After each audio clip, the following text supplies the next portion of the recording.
الكافي إبراهيمي، أستاذ تعليم ثانوي، عضو بحركة الشعب.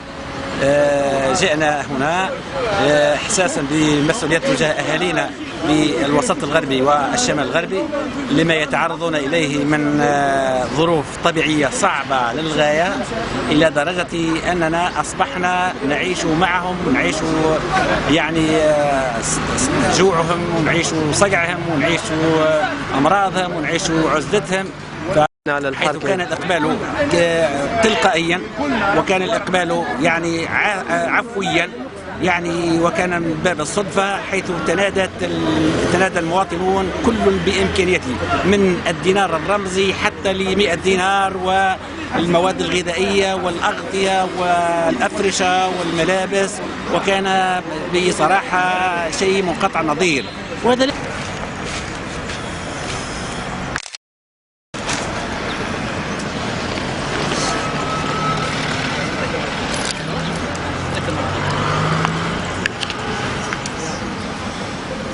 كيف؟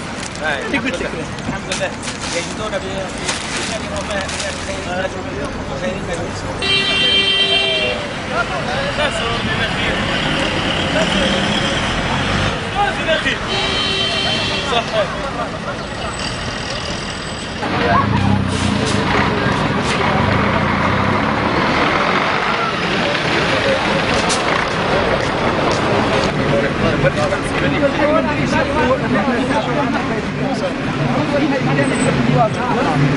بسم الله الرحمن الرحيم.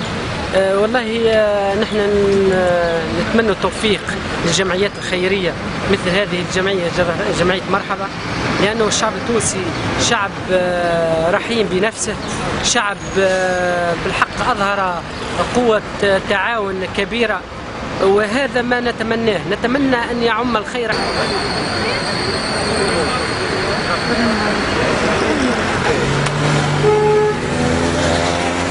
محمد لمجد قدري، أستاذ تعليم ثانوي.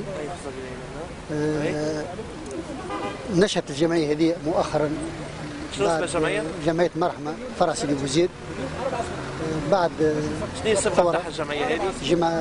الجمعية الصبغة نتاعها جمعية خيرية. خيرية. تعالج يعني حالات اجتماعية. نقولوا تستمر الحملة هذه والتضامن هذا في إطار يعني السعي ل نقولوا فيها مؤازرة اخوتنا بالشمال الغربي، حتى يمروا من المحل اللي هم فيه.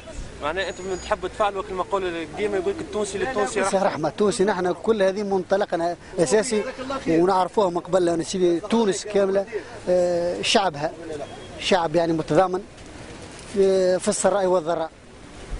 فهمت؟ وان شاء الله يبارك فيهم ان شاء الله. وكان الاقبال هاك تشوف فيه اقبال جيد، صغير، شباب، كل كافه، يعني شرائع العمريه، جميع الاطياف، ما فيهاش حزيات. نحن كل لتونس، وتونس كما يقولوا فيها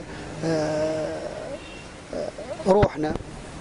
متواصل، ونحن ان شاء الله معا، يعني بدون مزيه وبدون فضل، لان هذا واجب وطني، وهذا شعور بمعاناه اخوتنا حتى نستطيع ان نخفف عنهم ما هم يعانونه. وان شاء الله ربي يثبت الازر، وان شاء الله ربي يعني يقومنا على ظروفنا الطبيعيه، وان شاء الله ربي يعطينا اقل من جهدنا حتى نستطيع ان نبني هذا الوطن يعني طوبه طوبه، وحتى نستطيع ان نمد يد التضامن لكل اخوتنا يعني في اقصى الشمال، من اقصى الشمال لاقصى الجنوب. والحمد لله والشكر لله. يعني نميموا ونصححوا ما حرمنا منه المخلوع. كان بإمكاننا أن من عشرات السنوات أننا نحن في خير، أن نحن شعب معطاء وكريم، وله الكثير الكثير، وقادر أن يقدم، قادر أن يقدم. كلمة أخيرة صدقني، كلمة أخيرة سأقول لك شيء. هنالك رجل مطرود من العمل، ياخذ الفريب ويبيعه حتى ياخذ مصروفه. تصور اليوم باش نشوفوا هذا الانسان اللي ياخذ في مصروفه من الفريب جايب زوز سيكانه متاعين فريب تبرع به، وهو في معناها يؤثرون على انفسهم ولو كانت بهم خصاص. موت الرزق وجاب. ايش تدل على هذا؟ ايش تحب اكثر من الصفات هذه لهذا المجتمع الطيب؟ مجتمعنا طيب، طيب بما تعنيه من الكلمه من معنى، وحتى من ما زال لا يؤثر سياتي اليوم ويرق قلبه الى هذا الشعب الكريم.